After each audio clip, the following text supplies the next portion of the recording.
Join Daniel on a transformative journey as he shares insights, stories, and practical strategies to inspire, motivate, and help you unlock your true potential. Having generated more than 30 million views on his content and working with some of the world's most celebrated actors and musicians, Daniel brings a wealth of experience and wisdom to each episode. Daniel will guide you on a path of self-discovery and personal growth and help you chart your own course to personal mastery. Great Scott! You're listening to The Growth Time Machine with Daniel Curtis. Don't forget to follow. Your future depends on it. Let's just delve right into this. This was one of the most popular questions that I ever got asked at a masterclass related to musical theatre or during lessons. This came up time and time again. What does it take to make it? Or why do certain people make it and other people don't? Well, there is a relatively straightforward answer generally across the board. Some people might be thinking, luck. Okay, that could definitely play into it. Being in the right place at the right time could help. Knowing the right people, absolutely.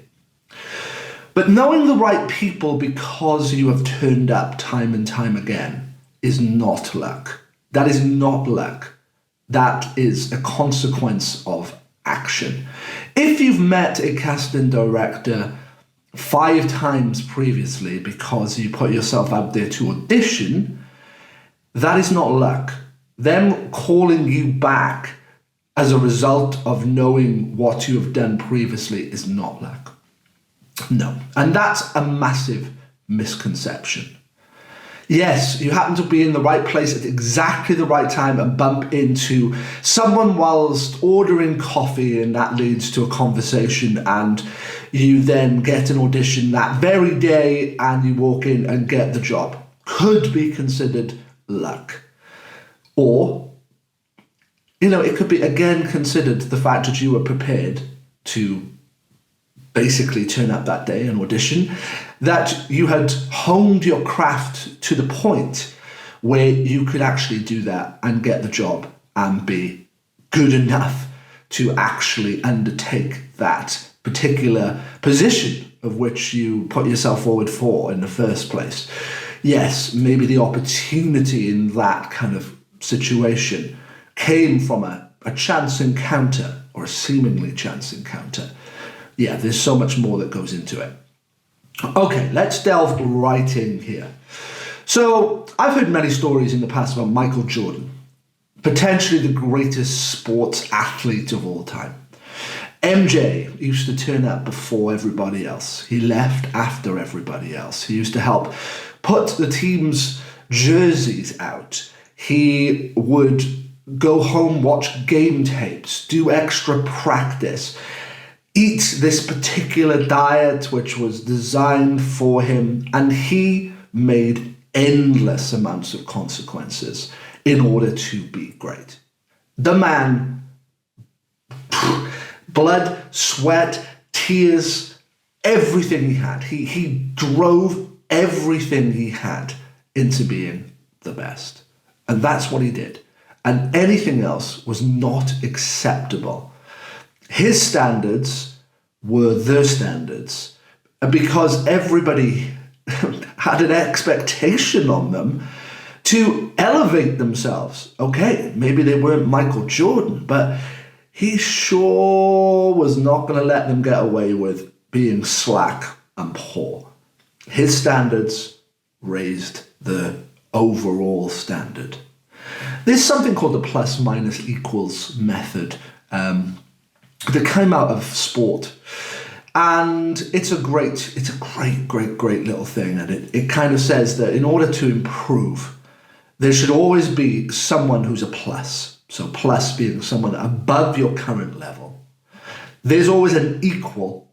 So look at someone who's kind of, basically on your level, who keeps you very competitive.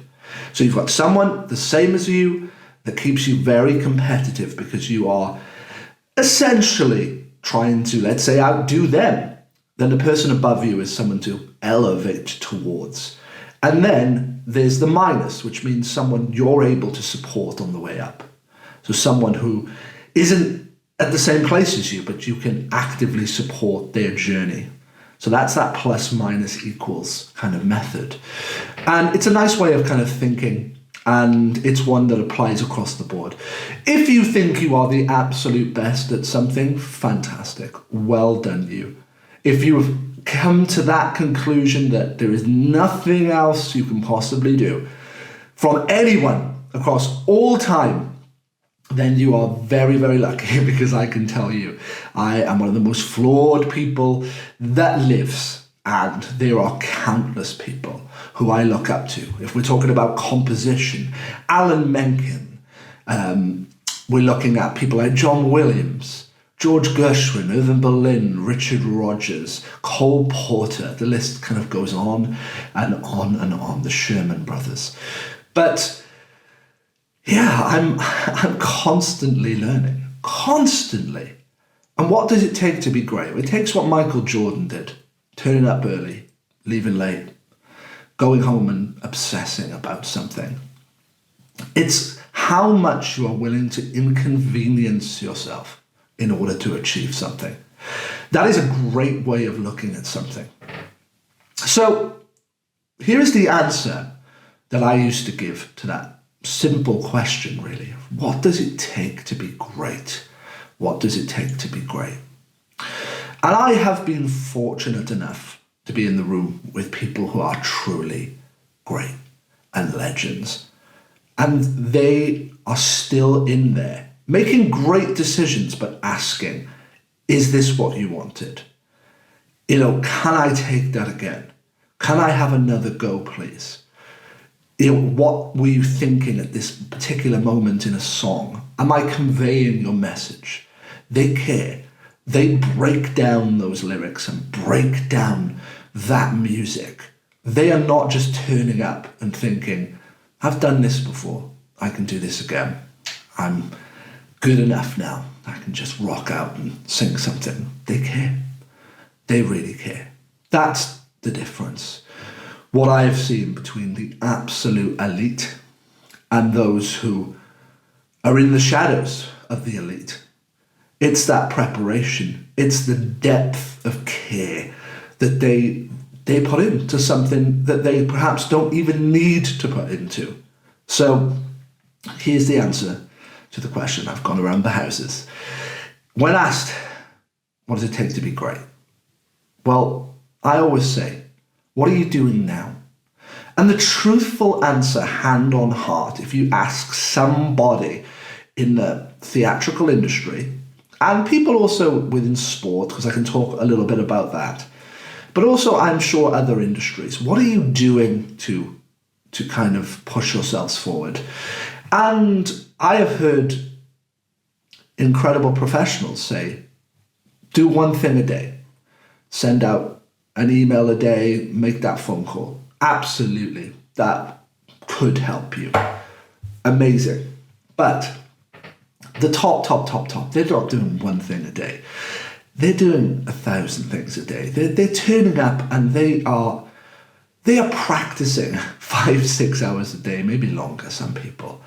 They're making numerous calls and numerous emails. They are thinking, they are obsessing over. And again, it's what are you willing to sacrifice? How much are you willing to be inconvenienced? When I was kind of having a lot of success in different things that I've done, the amount of hours that I was putting in to doing it was extreme. And yeah, LA and New York operate on a very different timescale to us back over in the UK. And I needed to be available. So I was operating all of those timescales and, all of those time zones. And I was trying my best, my absolute best to push forward.